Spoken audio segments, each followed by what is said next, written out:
Hello, ഇന്ന് നമ്മൾ നോക്കാൻ പോണത് സെയിൽസിൻ്റെ എൻട്രി എങ്ങനെയാണ് പാസ്സാക്കുന്നതെന്നാണ് നമ്മൾ നോക്കാൻ പോണത്. അതിന് മുമ്പത്തെ ഒരു ക്ലാസ്സിൽ നമ്മൾ പർച്ചേസ് ബില്ല് എൻ്റർ ചെയ്തിട്ടുണ്ടായിരുന്നു അല്ലേ. പർച്ചേസ് ബില്ല് എൻ്റർ ചെയ്യണമെന്ന് പറഞ്ഞാൽ അതിനർത്ഥം നമ്മളെ ബുക്സ് ഓഫ് അക്കൗണ്ടിലേക്ക് നമുക്ക് ആവശ്യമുള്ള സ്റ്റോക്ക് എത്തിയിട്ടുണ്ടെന്നുള്ളതാണ്. നമ്മളന്ന് പർച്ചേസ് എൻട്രി ഇട്ടതിൻ്റെ ഡീറ്റെയിൽസ് ഒന്ന് നമുക്ക് വെരിഫൈ ചെയ്ത് നോക്കാം. നമ്മൾ എന്തൊക്കെ പർച്ചേസ് എന്തൊക്കെ സ്റ്റോക്ക് നമ്മളുടെ കയ്യിലുണ്ട് എന്ന് നോക്കാം.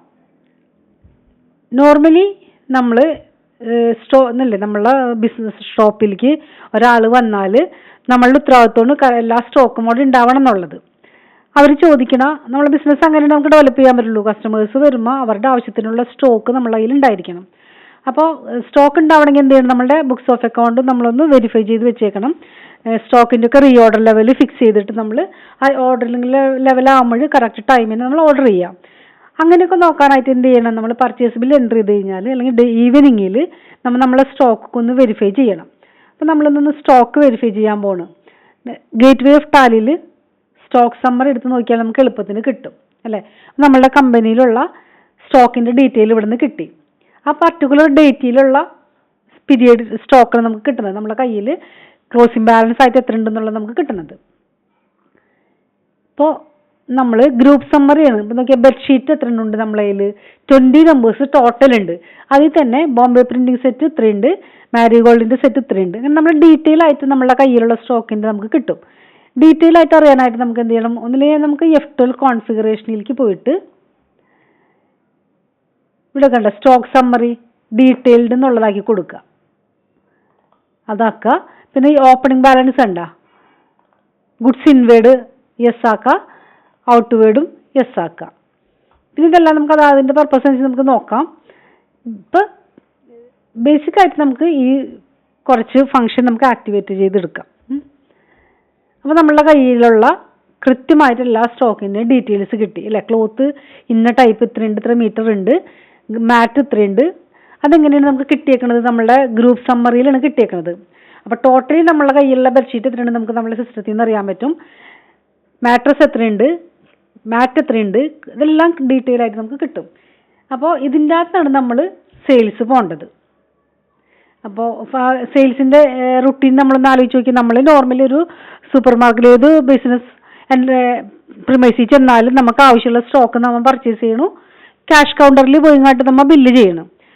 അപ്പോൾ ക്യാഷ് കൗണ്ടറിൽ ബില്ല് ചെയ്യുന്ന അക്കൗണ്ടൻ്റ് എങ്ങനെയാണ് ബില്ല് ചെയ്യണത്? ആ കൊണ്ടുവരുന്നത് OCR വെച്ച് റീഡ് ചെയ്യും. അതല്ലാന്നുണ്ടെങ്കിൽ നമ്മൾ അവർ നോക്കിങ്ങാട്ട് ഇന്ന സാധനം നമ്മളുടെ താഴത്തെ ഇൻവെൻറ്ററി വെച്ചിങ്ങാട്ട് അവർ ബില്ലടിക്കുന്നു. അപ്പോൾ ഒരു അക്കൗണ്ടൻറ്റിൻ്റെ സ്ക്രീനിൽ ഇങ്ങനെയായിരിക്കും സ്റ്റോക്ക് വന്ന് കിടക്കുന്നത് അല്ലേ. അതിൽ നിന്നാണ് അവർ സെലക്ട് ചെയ്തിങ്ങാട്ട് ബില്ലടിക്കുന്നത്. നമുക്കപ്പോൾ ഇന്നൊന്ന് സെയിൽസ് ബില്ലൊന്ന് നോക്കാം. ഓക്കെ, സെയിൽസ് ബില്ല് നമ്മൾ ആദ്യം തന്നെ നമ്മൾ എന്ത് ചെയ്യണം? വൗച്ചേഴ്സിൽ പോയിട്ട് F8 എടുത്താൽ നമുക്ക് സെയിൽസ് ബട്ടൺ കിട്ടി അല്ലേ. സെയിൽസ് ബട്ടൺ കിട്ടിയപ്പോൾ നമ്മൾ ഇതിൻ്റെ അകത്ത് അടിക്കുമ്പോൾ ഐറ്റം വന്നിട്ടുണ്ട്. അതിൻ്റെ ടാക്സ് ഡീറ്റെയിലും നമുക്ക് കൊടുത്തിട്ടില്ല, വന്നിട്ടില്ല. ഓട്ടോമാറ്റിക്കായി നമുക്കൊന്ന് ചെയ്യാം, ടാലിന് നമുക്കൊന്ന് കസ്റ്റമൈസ് ചെയ്തെടുക്കാം. Alt G ആണ് ഷോർട്ട് കട്ട് അല്ലേ. Alt Gയിൽ പോയിട്ട് നമുക്ക് മാസ്റ്റർ ഓൾട്ടറേഷനുള്ള ഓപ്ഷൻ കിട്ടും. ഓൾട്ടർ മാസ്റ്റർ കൊടുക്കുക. വൗച്ചർ ടൈപ്പിൽ സെയിൽസിൻ്റെ വൗച്ചർ നമ്മളൊന്ന് എഡിറ്റ് ചെയ്യാൻ പോവുകയാണ്. അതിൽ നമ്മളിപ്പോൾ എനേബിൾ ഡീഫോൾട്ട് അക്കൗണ്ടിങ് അലോക്കേഷൻ നമ്മൾ യെസ് ആക്കി.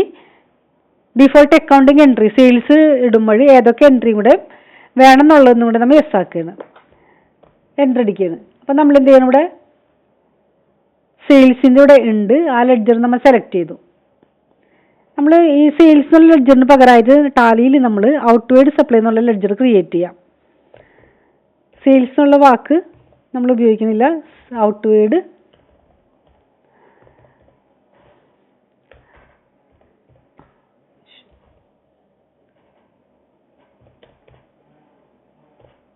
ഔട്ട്വേർഡ് സപ്ലൈ അണ്ടർ സെയിൽസ് എന്നുള്ള ഗ്രൂപ്പ് സെലക്ട് ചെയ്യുക. GST അപ്ലിക്കബിൾ ആക്കി വയ്ക്കുക. നമ്മൾ വേറെ ഒന്നും നോക്കേണ്ടതില്ല, ഗുഡ്സ് ആണ്. ഓക്കെ,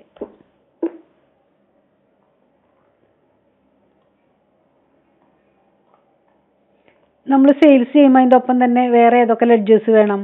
ടാക്സിൻ്റെ ലെഡ്ജർ വേണം അല്ലേ. ടാക്സ് എങ്ങനെയാണ്? നമ്മൾ സെയിൽ ചെയ്യുമ്പോൾ ടാക്സ് കളക്ട് ചെയ്യാണ് ചെയ്യണത്. അപ്പോൾ ഏതൊക്കെ ടാക്സ് നമ്മൾ കളക്ട് ചെയ്യണം? നമ്മളെ കേരളത്തിൻ്റെ ഉള്ളിൽ തന്നെയാണ് നമ്മൾ ഇൻട്രാസ്റ്റേറ്റ് സെയിൽസ് ആണ് നമ്മൾ നടത്തുന്നെങ്കിൽ സെൻട്രൽ ടാക്സ് കളക്ട് ചെയ്യണം. സെൻട്രൽ ടാക്സ് കളക്റ്റഡ് എന്നുള്ള ലെഡ്ജർ നമ്മൾ ക്രിയേറ്റ് ചെയ്യണം. ലെഡ്ജേഴ്സ് ഇങ്ങനെ തന്നെ ക്രിയേറ്റ് ചെയ്യണം. Under duties and tax GST select ചെയ്യുക, CGST ഓക്കെ കൊടുക്കുക. ഇനി നമ്മൾ വേറെ ഇത് നമ്മൾ ടാലിയുടെ ഇവിടെ നിന്ന് നമുക്ക് ക്രിയേറ്റ് ചെയ്യാം. ഡിഫോൾട്ട് അക്കൗണ്ടിങ് എൻട്രീസിൽ നിന്ന് ക്രിയേറ്റ് ചെയ്യാം. നമ്മൾ ലെഡ്ജർ ക്രിയേഷൻ ഉണ്ടല്ലോ, അല്ലെങ്കിൽ വൗച്ചർ ടൈപ്പ് ക്രിയേഷൻ ഒക്കെ ഉണ്ടല്ലോ, അതിന് അവിടേക്ക് പോവാതെ തന്നെ ഈ ക്രിയേഷനിൽ പോയിട്ട് ഗേറ്റ് വേ ഓഫ് ടാലിയുടെ ലെഡ്ജർ ക്രിയേഷനിൽ പോയിട്ട് നമുക്ക് ചെയ്യാം. അപ്പോൾ നമുക്ക് ഇവിടെ നിന്ന് സെലക്ട് ചെയ്താൽ മതി.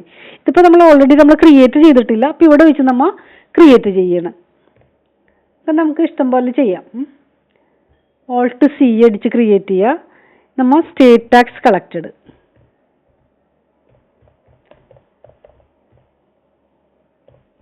സ്റ്റേറ്റ് ടാക്സ് കളക്റ്റഡ് എന്നുള്ള ലെഡ്ജർ ക്രിയേറ്റ് ചെയ്തു. ഡ്യൂട്ടീസ് ആൻഡ് ടാക്സ് ആണ്, GST ആണ്, CGST UTGST നമ്മൾ ക്രിയേറ്റ് ചെയ്തു. നമ്മൾ പുറത്തേക്ക് വിൽക്കുന്നുണ്ടെങ്കിൽ, പുറത്തെ സ്റ്റേറ്റിലേക്ക് വിൽക്കണമെങ്കിൽ നമ്മൾ ആ ഒരു ലെഡ്ജറുകളും ക്രിയേറ്റ് ചെയ്യുക. Integrated tax collected, duties and tax, GST, IGST select ചെയ്യുക. നമുക്ക് വേറെ ഒന്നും കൂടെ സെലക്ട് ചെയ്യുക. റൗണ്ട് ഓഫ് എന്നുള്ള ലെഡ്ജർ നമ്മൾ ഓൾറെഡി പർച്ചേസ് ബില്ലിൻ്റെ അവിടെ നമ്മൾ ക്രിയേറ്റ് ചെയ്തിട്ടുണ്ട്, അതും കൂടെ സെലക്ട് ചെയ്യുക. നോർമൽ റൗണ്ടിങ് അല്ലേ, നമ്മൾ ടാക്സ് ഒക്കെ എല്ലാം കഴിഞ്ഞ് റൗണ്ട് ചെയ്തല്ലേ പൈസ വാങ്ങുള്ളൂ കസ്റ്റമേഴ്സിൻ്റെ നിന്ന്. ടോട്ടൽ എമൗണ്ട് റൗണ്ടിങ് ആണ്, നോർമൽ റൗണ്ടിങ്ങിലേക്ക് സെലക്ട് ചെയ്തു. ഇത്രയാണ് നമുക്ക് വേണ്ടത്.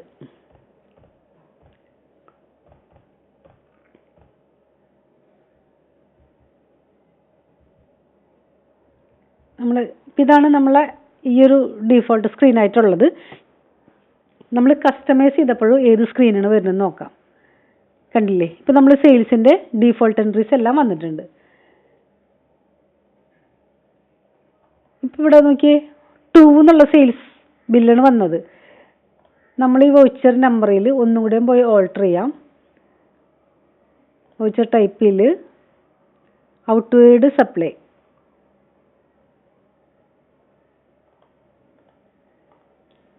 നമ്പർ കണ്ട, റീനമ്പർ വൗച്ചേഴ്സ്. ഇത് 1 ആയിട്ടുണ്ട്. നമ്മൾ ഫസ്റ്റ് ബില്ലാണ് ഇപ്പോൾ എൻ്റർ ചെയ്യാൻ പോണത്. ഞാൻ നേരത്തെ ഒരു ബില്ല് ജസ്റ്റ് നോക്കിയിട്ടുണ്ടായിരുന്നു, അതുകൊണ്ടാണ് അവിടെ നമുക്ക് 2 കയറി വന്നത്. ഇപ്പം നമ്മൾ 5-ാം തീയതിയാണ് നമ്മൾ സെയിൽസ് തുടങ്ങുന്നത്. ഷോപ്പിൻ്റെ ഇനോഗ്രേഷൻ, ദുപ്പൂര് ഷോപ്പിൻ്റെ ഇനോഗ്രേഷൻ വന്നേക്കുന്നത് 5-ാം തീയതിയാണ്. അപ്പോൾ നോക്കിയേ, നമ്മളിവിടെ ഓട്ടോമാറ്റിക് ആയിട്ട് സെയിൽസ് നമ്പേഴ്സ് വന്നിട്ടുണ്ട് അല്ലേ. അപ്പോൾ നമ്മൾ 1, 2, 3 എന്നുള്ള നമ്പർ ഇട്ട് കൊടുക്കേണ്ട. നമ്മൾ മുമ്പിൽ ഏത് കസ്റ്റമർ വരുമ്പോൾ നമുക്ക് ബില്ല് നമ്പർ അടിച്ച് പോയാൽ മതി. ഈ റെഫറൻസ് നമ്പർ നമ്മൾ ഈ നമ്പർ 1 എന്നുള്ളത് തന്നെ നമ്മുടെ ഒന്ന് ചെയ്തേക്കുക. കാരണം എന്തെങ്കിലും എറേഴ്സ് വന്നിട്ടുണ്ടെങ്കിൽ നമുക്ക് റെഫറൻസിൽ നിന്ന് നമുക്ക് എടുത്തങ്ങാണ്ട് ചെക്ക് ചെയ്യാൻ പറ്റും. ഇനി നമ്മൾ പാർട്ടി നെയിമാണ് ചോദിക്കുന്നത്. നമ്മൾ ആർക്കാണോ സെയിൽ ചെയ്യണത് ആ ഡീറ്റെയിൽസാണ് നമ്മൾ ഇവിടെ എൻ്റർ ചെയ്യണത്. ഇപ്പം നോർമലി നമ്മൾ ക്യാഷ് സെയിലാണെങ്കിൽ ക്യാഷ് എൻ്റർ ചെയ്യുക. അതല്ല നമ്മളുടെ മുമ്പിൽ ക്രെഡിറ്റ് സെയിൽ ആണെന്നുണ്ടെങ്കിൽ നമ്മൾ കസ്റ്റമറുടെ പേര് നോക്കി ഇങ്ങോട്ട് എൻ്റർ ചെയ്യുക. നമ്മൾ ക്യാഷ് സെയിലാണ് ഇപ്പോൾ നടത്തുന്നത്. ക്യാഷ് സെലക്ട് ചെയ്തു. ഇവിടെ കസ്റ്റമറുടെ പേരടിച്ചു കൊടുക്കുക. ഇപ്പം നമ്മൾ പേരടിക്കുകയാണ്. ഇപ്പം നമ്മൾ മുമ്പിൽ വന്നേക്കുന്നത് വിന്ധ്യൻ എന്നൊരു കസ്റ്റമറുടെ നമ്മളെ മുമ്പിൽ വന്നേക്കുന്നത്.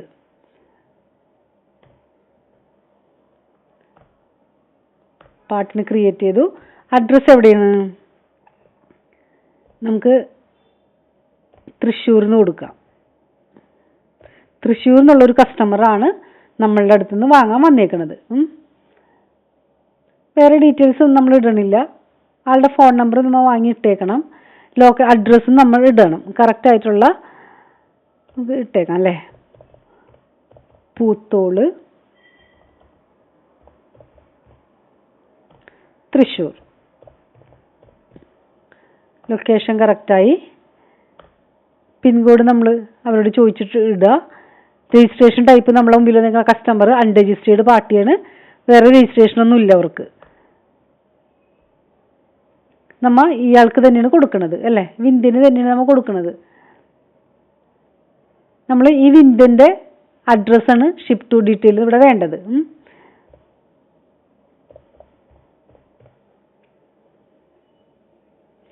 ഡീഫോൾട്ടായിട്ട് വരുന്നതാണ് തൃശ്ശൂർ. നമ്മൾ ഇവിടേക്ക് തന്നെയാണ് പോണത്. പിൻകോഡ് ഇല്ല, GST നമ്പർ ഇല്ല. പ്ലേസ് ഓഫ് സപ്ലൈ നമ്മൾ കേരളത്തിലേക്ക് തന്നെയാണ് സെയിൽ ചെയ്യുന്നത്. ഔട്ട്വേർഡ് സപ്ലൈ എന്നുള്ള ലെഡ്ജർ നമ്മൾ സെലക്ട് ചെയ്തു. നമ്മൾ വിൽക്കാൻ പോണത് മാട്രസ് ആണ് നമ്മൾ വിൽക്കണത്. ഫോം മാട്രസ് ക്യൂ ടൈപ്പാണ് നമ്മൾ മാട്രസ് വിൽക്കാൻ പോണത്.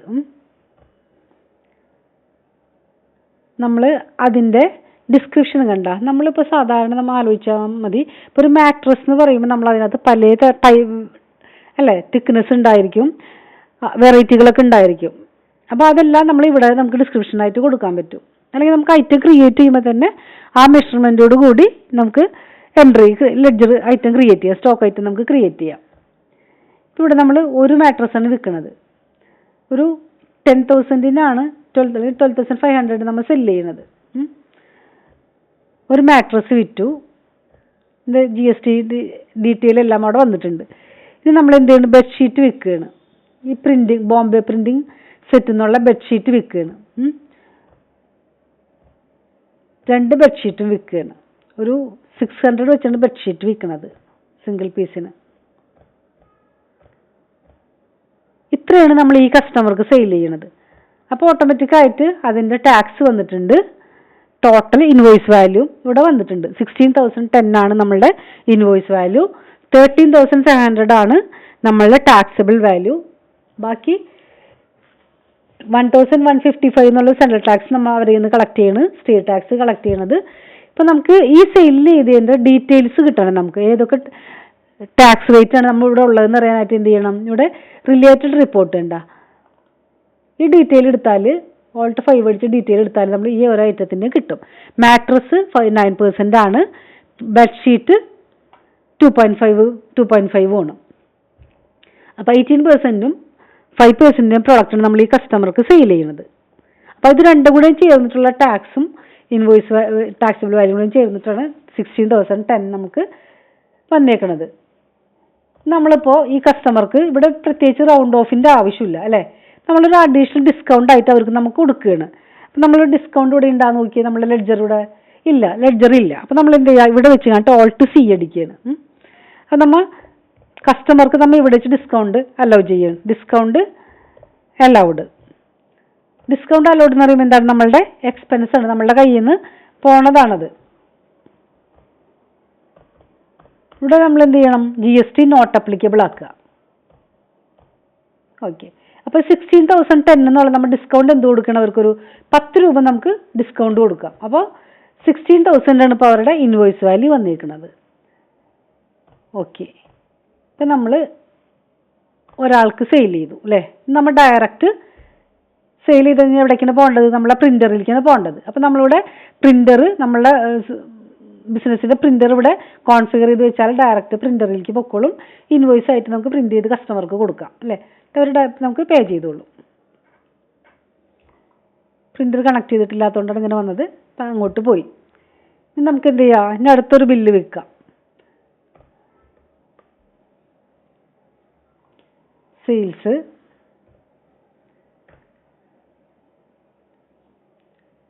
നെക്സ്റ്റ് ഡേ നമ്മൾ രണ്ടാമത്തെ റെഫറൻസ് ആക്കി നമ്മളൊരു പാർട്ടിക്കാണ് സെയിൽ ചെയ്യണത്. നമ്മൾ ഇവിടെ ഓൾറെഡി ഉള്ള എക്സിസ്റ്റിംഗ് കസ്റ്റമർക്ക് തന്നെയാണ് നമ്മളുടെ ക്രെഡിറ്റർ A1 അസോസിയേറ്റ്സിന് നമ്മൾ ഒരെണ്ണം വിൽക്കണത്. അപ്പോൾ ഇതെല്ലാം ഇവിടെ ഡീറ്റെയിൽസ് നമുക്ക് എൻ്റർ ചെയ്യേണ്ടതാണ്. ഇപ്പോൾ നമ്മളിതൊന്നും നോക്കണില്ല. ഓക്കെ. അപ്പോൾ ഇവിടെ ഈ പാർട്ടി ഡീറ്റെയിലിൽ നമ്മൾ ബയർ ആരാണ്, കൺസൈനി ആരാണെന്ന് വന്നിട്ടുണ്ട്. ഈ ബയറും കൺസൈനിക്കും വളരെ ഇമ്പോർട്ടൻസ് ഉണ്ട് GSTയിൽ. അത് നമുക്ക് GSTയും കൂടെ അസോസിയേറ്റ് ചെയ്ത ക്ലാസ്സിൽ നമുക്കത് ഡിസ്കസ് ചെയ്യാം. ഇപ്പോൾ പാർട്ടി ഡീറ്റെയിൽ നമുക്ക് 2 ബയറും കൺസൈനിയും ഉണ്ടായിരിക്കും. നമ്മളിവിടെ നിന്ന് ഒരുമിച്ച് പോകാനായിട്ട് Ctrl+A എന്നുള്ള ബട്ടൺ കീ ഉപയോഗിച്ചാൽ ഒരുമിച്ചത് സേവായി പൊക്കോളും. സെലക്ട് ചെയ്യാം. നമ്മളിവിടെ നിന്ന് വിൽക്കണത് അവർക്ക് എന്താ വിൽക്കണത്? ഗ്രാസ് മാട്രസ് ആണ് വിൽക്കണത്. ഒരു 5 സ്ക്വയർ മീറ്റർ മാട്രസ് വിൽക്കുകയാണ്. നമ്മൾ വിൽക്കണത് ഒരു 1000 റേറ്റ് വെച്ചാണ് സെയിൽ ചെയ്യണത്. നമുക്ക് നേരത്തെ പോലെ തന്നെ ടാക്സ് കിട്ടിയിട്ടുണ്ട്. ടാക്സബിൾ വാല്യൂ, ഇൻവോയ്സ് വാല്യൂ എല്ലാം കിട്ടിയിട്ടുണ്ട്. അപ്പോൾ നോർമൽ നമ്മൾ എന്താ മനസ്സിലാക്കേണ്ടത്? നമ്മൾ ഐറ്റം കറക്റ്റായിട്ട് എൻട്രി ചെയ്തിട്ടുണ്ടെങ്കിൽ, ടാലിയിൽ സെയിൽസിൻ്റെ ഇൻവോയ്സും കറക്റ്റ് കോൺഫിഗർ ചെയ്തിട്ടുണ്ടെങ്കിൽ നമുക്ക് ബില്ലടിക്കാൻ എളുപ്പമാണ്. വേറെ അവർ കൊണ്ടുവരുന്ന ഐറ്റം മാത്രം സെലക്ട് ചെയ്യുക, പാർട്ടിയുടെ പേര് അടിക്കുക. പിന്നെ നമുക്ക് വേറെ ഒന്നും ഇതിൻ്റെ അകത്ത് ചെയ്യാനില്ല. ഓട്ടോമാറ്റിക്കായിട്ട് നമ്മൾ ക്രിയേറ്റ് ചെയ്തെല്ലാം സെലക്ട് ചെയ്ത് പൊക്കോളും.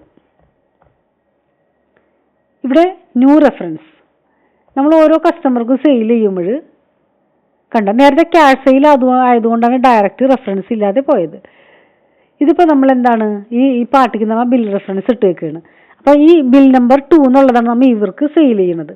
ഇത് നമ്മൾ അവരുടെ അടുത്ത് പൈസ വാങ്ങുമ്പോഴും ഈ അഗെയിൻസ്റ്റ് പൈസ വാങ്ങേണ്ടത് ഈ ബിൽ നമ്പർ 2 വെച്ചിട്ട് നമ്മൾ ക്യാഷും അവരുടെ അടുത്ത് നിന്ന് കളക്ട് ചെയ്യേണ്ടത്. അതിനെല്ലാം ഇമ്പോർട്ടൻസ് ഉണ്ട്. നമ്മളതൊക്കെ എല്ലാം നെക്സ്റ്റ് ക്ലാസ്സിലേക്ക് പറയുന്നതായിരിക്കും കേട്ടോ. ആക്സെപ്റ്റ് ചെയ്യാം. ഇനി നമ്മൾ അടുത്ത ബില്ല് പോണത് നമ്മളെ കോയമ്പത്തൂർ പാർട്ടിക്കാണ്. കോയമ്പത്തൂർ ട്രേഡേഴ്സിന് നമ്മൾ അടുത്ത സെയിൽസ് പോണത്. അപ്പം നമ്മൾ കണ്ടില്ലേ, ബയർ കോയമ്പത്തൂർ ട്രേഡേഴ്സാണ്. കൺസൈനി കോയമ്പത്തൂരാണ്. പ്ലേസ് ഓഫ് സപ്ലൈ തമിഴ്നാടാണ്. നമ്മളതെല്ലാം ഒന്ന് ശ്രദ്ധിക്കുക. ഈ പിൻകോഡ് നമ്മൾ കമ്പനി ക്രിയേറ്റ് ചെയ്തപ്പോൾ തന്നെ നമ്മൾ പിൻകോഡും കൂടെ സെറ്റ് ചെയ്ത് കൊടുക്കണം. കൺട്രോൾ അടിച്ച് സേവ് ചെയ്തു. ഔട്ട്വേർഡ് സപ്ലൈ ഇട്ടു. നമ്മളിവിടെ എന്താ അവർക്ക് സെയിൽ ചെയ്യണത്? ഫോം മാട്രസ് സിംഗിൾ നമ്മൾ ഒരെണ്ണം ഉള്ളത് സെയിൽ ചെയ്യാണ്, ഒരെണ്ണം. അപ്പോൾ നമ്മളിവിടെ ഇത് സെലക്ട് ചെയ്യുമ്പോൾ തന്നെ ഈ റൈറ്റ് സൈഡിൽ കണ്ട ഓരോന്നിനും സ്റ്റോക്ക് അവിടെ കൃത്യമായിട്ട് വരുന്നുണ്ട്. അപ്പോൾ നമ്മളിവിടെ ഓരോ ബില്ലടിക്കുമ്പോഴും തന്നെ ആ സ്റ്റോക്കും കൂടെ നമ്മൾ നോക്കി പോകണം. വെറുതെ അല്ലാണ്ട് സെയിൽസ് മാത്രം ചെയ്താൽ പോരാ. അവിടെ സെയിൽസ് ചെയ്യാനായിട്ട് നമ്മൾ ടാലിയിൽ കറക്റ്റായിട്ട് പർച്ചേസ് ബില്ല് എൻട്രി ചെയ്ത സ്റ്റോക്ക് എത്തിയിട്ടുണ്ടോ എന്നും കൂടെ നോക്കി പോകണം. ഫോം മാട്രസ് ഒരെണ്ണം സെലക്ട് ചെയ്തു. നമ്മൾ സെയിൽ ചെയ്യുന്നത് 3500-നാണ്. അപ്പോൾ ഓട്ടോമാറ്റിക്കായിട്ട് എന്തായി, അവിടെ ഇൻറ്റഗ്രേറ്റഡ് ടാക്സും കളക്ട് ചെയ്ത് ബിൽ നമ്പർ വന്നിട്ടുണ്ട്. നമ്മൾ റോയൽ റോളും കൂടെ വാങ്ങുകയാണ്. അല്ലെങ്കിൽ വേണ്ട, നമ്മൾ ഈ മാട്രസ് ആണ് വാങ്ങുന്നത്. റീബോണ്ടഡ് മാട്രസ് 2 എണ്ണം വാങ്ങുകയാണ്. 10,000-നാണ് വാങ്ങുന്നത്. അപ്പോൾ അതിൻ്റെയൊക്കെ ഡീറ്റെയിൽ ഇവിടെ വരുന്നുണ്ട്. ടാക്സ് ക്ലബ് ചെയ്ത് 4,230 നമ്മൾ ഒരുമിച്ചിപ്പോൾ ടാക്സ് വന്നേക്കുന്നത്. ഇനിയിപ്പോൾ നിങ്ങൾ ശ്രദ്ധിച്ചിട്ടുണ്ടോ, നമ്മളിപ്പോൾ ഇവിടെ ഈ ടോട്ടൽ ടാക്സ് വന്നിട്ടുണ്ട്. നമ്മളിപ്പോൾ റീബോണ്ടഡ് മാട്രസ് നമ്മൾ 5 എണ്ണം വാങ്ങുകയാണ്. 5 എണ്ണം വാങ്ങി. അപ്പോൾ ടോട്ടൽ ഇൻവോയ്സ് വാല്യൂ എത്രയായി? 63,130 ആയി. അപ്പോൾ ഇവിടെ കണ്ട നമ്മൾ ഈ വേ ബില്ലിൻ്റെ ഫംഗ്ഷൻ ആക്ടിവേറ്റ് ആയിട്ടുണ്ട്. അപ്പോൾ 50,000 എബോവ് ആയിട്ടുണ്ടെങ്കിൽ ഈ വേ ബില്ല് ആക്ടിവേറ്റ് ചെയ്യാൻ പാകത്തിനാണ് നമ്മൾ കമ്പനി ക്രിയേറ്റ് ചെയ്തിട്ടേക്കുന്നത്. ഇപ്പം നമ്മൾ 1 ആക്കി. ഓട്ടോമാറ്റിക്കായിട്ട് ആ ഫംഗ്ഷൻ ഡിസേബിളായി. ഇങ്ങനെയാണ് നമ്മൾ സിമ്പിളായിട്ടൊരു സെയിൽസ് ബില്ല് അടിച്ച് പോണത്. ഇവർക്ക് സെയിൽ ചെയ്യുന്നത് 3 എന്ന ഇൻവോയ്സ് നമ്പർ വെച്ചാണ്. അപ്പോൾ ആ റെഫറൻസിലേക്ക് അത് പോയിട്ടുണ്ട്. പിന്നെ ഡ്യൂ ഡേറ്റ് ഒക്കെ കണ്ടില്ലേ, എല്ലാത്തിനും ഡ്യൂ ഡേറ്റും നമുക്ക് കൊടുക്കണമെങ്കിൽ കൊടുക്കാം. റെഫറൻസ് ക്രെഡിറ്റ് പീരീഡ് നമുക്കിവിടെ സെറ്റ് ചെയ്യാം. സേവ് ചെയ്തു. നമ്മളിനി ഇപ്പോഴത്തെ സ്റ്റോക്ക് ഒന്ന് നമുക്ക് പോയി നോക്കാം. സ്റ്റോക്ക് സമ്മറി എടുത്തു. F12 വെച്ച് കോൺഫിഗർ ചെയ്തു. ഇൻവേഡ് ഔട്ട്വേഡ്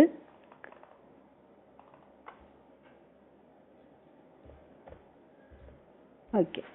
ഇപ്പം ഇതിൽ നോക്കിയേ, ഇൻവേഡ് ബോംബെ പ്രിൻറ്റിങ് ബെഡ്ഷീറ്റ് 10 എണ്ണം വന്നിട്ടുണ്ട്. നമ്മൾ 2 എണ്ണം സെയിൽ ചെയ്ത് ബാക്കി 8 എണ്ണം നമ്മളുടെ കയ്യിൽ സ്റ്റോക്ക് ഉണ്ട്. മാരിഗോൾഡ് 10 എണ്ണം വന്ന് നമ്മൾ പ്രത്യേകിച്ച് സെയിലും ചെയ്തിട്ടില്ല. 10 എണ്ണം സ്റ്റോക്ക് ഉണ്ട്. റോ എസ് ബി ക്ലോത്ത് ഉണ്ട്. അങ്ങനെ ഓരോന്നും നമ്മളെ കറക്റ്റായിട്ടുള്ള മാട്രസ് 5 എണ്ണം ഉണ്ട്, ഒരെണ്ണം സെയിൽ ചെയ്തു, ബാക്കി 4 എണ്ണം. ഇങ്ങനെ ഡീറ്റെയിൽ നമുക്ക് കിട്ടും. കൃത്യമായിട്ട് അക്കൗണ്ട് ചെയ്ത് പോയാൽ നമുക്ക് സ്റ്റോക്ക് കൺട്രോൾ ചെയ്യാൻ നല്ല സോഫ്റ്റ്വെയറാണ് ടാലി. അപ്പോൾ പക്ഷേ ചെയ്യേണ്ട കാര്യം, നമ്മൾ ശ്രദ്ധിക്കേണ്ട ഒരു കാര്യം എന്ന് പറഞ്ഞാൽ പർച്ചേസിബിൾ എൻട്രി ചെയ്യുമ്പോഴാണ് നമ്മളുടെ അക്കൗണ്ടിൻ്റെ ആക്യുറസി നമുക്ക് മാക്സിമം മെയിൻറ്റെയിൻ ചെയ്യാൻ പറ്റുന്നത്. ഫോർ എക്സാമ്പിൾ, ഇപ്പോൾ നമ്മളിവിടെ മാട്രസ് അല്ലേ, മാട്രസ് ഇവിടെ നമ്പേഴ്സാണ് നമ്മൾ നോർമലി എന്താ പറയുക, 5 മാട്രസ് ഒന്നായി 5 എണ്ണം നമ്മൾ ഓരോന്നോരോന്നിനെ സെയിൽ ചെയ്യുന്നത്. ഇപ്പോൾ ഫോർ എക്സാമ്പിൾ നമ്മളിപ്പോൾ ഗ്രാസ് മാറ്റ് വന്നിട്ടുണ്ട്. ഗ്രാസ് മാറ്റ് ഇവിടെ 50 സ്ക്വയർ മീറ്ററാണ് നമ്മൾ പർച്ചേസ് ചെയ്തേക്കുന്നത്. നമ്മൾ സെയിൽ ചെയ്യുന്നതും ഈ സ്ക്വയർ മീറ്ററിൽ തന്നെയാണ് സെയിൽ ചെയ്യുന്നത്. അപ്പോൾ നമുക്ക് ആ ടോട്ടൽ പർച്ചേസ് ചെയ്ത ക്വാണ്ടിറ്റിയിൽ നമ്മൾ സെയിൽസ് വാല്യൂ വോള്യൂം കുറഞ്ഞു പൊക്കോളും. പക്ഷേ നമ്മൾ ഇപ്പോൾ സെയിൽസിൻ്റെ യൂണിറ്റ് സെറ്റ് ചെയ്യുന്നത് PC-യിലാണെന്ന് വിചാരിക്കുക. ഗ്രാസ് മാറ്റ് നമ്മൾ റോളായിട്ട് വാങ്ങി അല്ലെങ്കിൽ സ്ക്വയർ ഫീറ്റ് ആക്കി വാങ്ങി നമ്മളത് പീസാക്കിയാണ് സെയിൽ ചെയ്യുന്നുണ്ടെങ്കിൽ നമ്മളവിടെ പീസ് അടിക്കുക. ഗ്രാസ് മാറ്റ് അവിടെ സ്ക്വയർ മീറ്ററിലും കിടക്കുക, ഇൻവേർഡ് സ്ക്വയർ മീറ്ററിൽ കിടക്കുക, ഔട്ട്വേർഡ് PC-യിലായിട്ട് കിടക്കുക. അപ്പോൾ സ്റ്റോക്കിലൂടെ മിസ്മാച്ച് വരികയാണ്. അപ്പോൾ അത് നമ്മൾ കെയർഫുള്ളായിട്ട് ചെയ്യണം. അപ്പോൾ അങ്ങനത്തെ സിറ്റുവേഷനിൽ നമ്മൾ എന്ത് ചെയ്യണം, ഈ സ്ക്വയർ മീറ്ററിനെ കൺവേർട്ട് ചെയ്ത് എത്ര പീസാക്കി ആ പീസിൻ്റെ യൂണിറ്റും കൂടി നമ്മൾ അവിടെ ക്രിയേറ്റ് ചെയ്ത് വെച്ചേക്കണം. സിമ്പിൾ യൂണിറ്റ് കോമ്പൗണ്ട് യൂണിറ്റ് എന്നുള്ള ഫംഗ്ഷൻ ഉപയോഗിച്ചിട്ട് അങ്ങനെ യൂണിറ്റ് സെറ്റ് ചെയ്ത് വെച്ചാൽ കറക്റ്റ് ആയിട്ടുള്ള സ്റ്റോക്ക് നമുക്ക് മെഷർ ചെയ്യാൻ പറ്റുള്ളൂ. ഇപ്പം നമ്മൾ സൂപ്പർ മാർക്കറ്റിലൊക്കെ ആണെന്നുണ്ടെങ്കിൽ നമുക്കറിയാം ഒരുപാട് സാധനങ്ങൾ അവിടെ ബോക്സുകളിലാണ് വരുന്നത് അല്ലേ. നമ്മളിപ്പോൾ ഒരു ബിസ്ക്കറ്റ് വാങ്ങുമ്പോൾ നമുക്ക് സിംഗിൾ പീസ് ബിസ്ക്കറ്റ് എന്ന് പറഞ്ഞ് വരും, പക്ഷെ അവിടെ വരുന്നത് ബിസ്ക്കറ്റ് അല്ല. ബിസ്ക്കറ്റ് ഇതേപോലെ ബിസ്ക്കറ്റ് ആയിട്ടിൻ്റെ കവറിലിട്ടല്ല വരുന്നത് അല്ലേ, കാർട്ടൺ ബോക്സുകളിലാണ് വരുന്നത്. അപ്പോൾ 2 or 3 കാർട്ടൺ ബോക്സ് അങ്ങനെ. അപ്പോൾ സിറ്റുവേഷനിൽ നമ്മൾ എന്ത് ചെയ്യണം, കാർട്ടൺ ബോക്സിൽ ഇത്ര പീസ് ബിസ്ക്കറ്റ് ഉണ്ടെന്നുള്ള ക്വാണ്ടിറ്റി കൊണ്ട് നമ്മൾ അവിടെ സിസ്റ്റത്തിൽ മെഷർ ചെയ്ത് വെച്ചാൽ കറക്റ്റ് ആയിട്ടുള്ള സെയിൽസ് നമുക്ക് സ്റ്റോക്ക് നമുക്ക് ഐഡന്റിഫൈ ചെയ്യാൻ പറ്റുള്ളൂ. അപ്പം അങ്ങനെയും കൂടെ നമ്മത് നെക്സ്റ്റ് നമ്മൾ ഡീറ്റെയിൽ ആയിട്ട് സെയിൽസിൻ്റെയും പർച്ചേസൊക്കെ ഒന്ന് കോൺഫിഗർ ചെയ്ത് പഠിക്കും. അപ്പോൾ നമുക്ക് ആ ഡീറ്റെയിൽസ് ആയിട്ട് നമുക്ക് പഠിക്കാം. ഇതിപ്പോൾ ഏറ്റവും സിമ്പിൾ ആയിട്ടുള്ളൊരു അക്കൗണ്ടിങ് ആണ് നമ്മളിപ്പോൾ നോക്കിയേക്കുന്നത്. അതേസമയം തന്നെ നമുക്ക് ആദ്യം തന്നെ നമ്മൾ ഇങ്ങനെ പഠിച്ചിട്ടേ നമുക്ക് മറ്റേതിലേക്ക് എത്താൻ പറ്റുള്ളൂ, അല്ലാണ്ട് ഒരുമിച്ച് എല്ലാം കൂടെ നമുക്ക് നോക്കാൻ പറ്റില്ല. അപ്പോൾ ഇങ്ങനെയാണ് ഏറ്റവും എളുപ്പത്തിൽ ഒരു അക്കൗണ്ട് വർക്ക് നമുക്ക് ചെയ്യാൻ പറ്റണത്. നമ്മളപ്പോൾ നോക്കേണ്ട ഒരു കാര്യം, ഒരു അക്കൗണ്ടന്റ് എന്നുള്ള നിലയ്ക്ക് ഈവനിങ് ആവുമ്പോൾ അല്ലെങ്കിൽ ഞാൻ നേരത്തെ പറഞ്ഞ പോലെ കൃത്യമായിട്ടുള്ള സ്റ്റോക്ക് അവിടെ ഉണ്ടായിരിക്കണം എന്നുള്ളത് കറക്റ്റായിട്ട് നമ്മൾ വെരിഫൈ ചെയ്ത് പോകണം. എന്നാൽ മാത്രമേ നമുക്ക് നമ്മുടെ നമ്മളുടെ ഡ്യൂട്ടീസ് ആൻഡ് റെസ്പോൺസിബിലിറ്റി ആക്യുറസി എന്നുള്ളത് നമുക്ക് പ്രോപ്പറായിട്ട് ഡിസ്ചാർജ് ചെയ്യാൻ പറ്റുള്ളൂ. അതെപ്പോഴും നമ്മളെ മനസ്സിലുണ്ടായിരിക്കണം ഒരു അക്കൗണ്ടന്റ് എന്നുള്ള നിലയ്ക്ക്. Okay, thank you. അപ്പോൾ ഇന്നത്തെ ക്ലാസ് നമുക്ക് അവസാനിപ്പിക്കാം. നിങ്ങൾക്ക് ഒന്ന് ഷെയർ ചെയ്യുക, ഫ്രണ്ട്സിനൊക്കെ ഒന്ന് ഷെയർ ചെയ്യുക. സബ്സ്ക്രൈബ് ചെയ്യാത്തവരാണെങ്കിൽ ഒന്ന് സബ്സ്ക്രൈബ് ചെയ്യുക. ഓക്കെ, നമ്മൾ നെക്സ്റ്റ് ക്ലാസ്സിൽ നമുക്ക് ടാലിനെ ഒന്ന് ഡീറ്റെയിൽ ആയിട്ട് കോൺഫിഗർ ചെയ്തിട്ട് സെയിൽസ് ബില്ലും പർച്ചേസ് ബില്ലും പഠിക്കാം. കാരണം ഇതിപ്പോൾ ഏറ്റവും സിമ്പിളാണ്. പക്ഷേ നമ്മൾ മനസ്സിലാക്കേണ്ട ഒരു കാര്യം, നമ്മൾ എത്രത്തോളം നന്നായിട്ട് നമ്മളുടെ ടാലിനെ കോൺഫിഗർ ചെയ്ത് നല്ലൊരു റിപ്പോർട്ട് പ്രസൻറ്റ് ചെയ്യുക എന്നുള്ളതാണ് നല്ലൊരു അക്കൗണ്ടന്റിൻ്റെ കഴിവ്. അപ്പോൾ ആ ഒരു തരത്തിൽ വേണം നമുക്ക് ടാലിനെ സമീപിച്ച് കണ്ടിട്ട് വർക്ക് ചെയ്യാനായിട്ട്. കാരണം ടാലി നല്ല എക്സലൻറ്റ് സോഫ്റ്റ്വെയർ ആണ്. അതിന് നമുക്ക് ആ ഫങ്ഷൻസ് നമ്മൾ എക്സ്പ്ലോയിറ്റ് ചെയ്തിട്ട് തന്നെ ടാലി പഠിക്കാം. Okay, thank you for watching.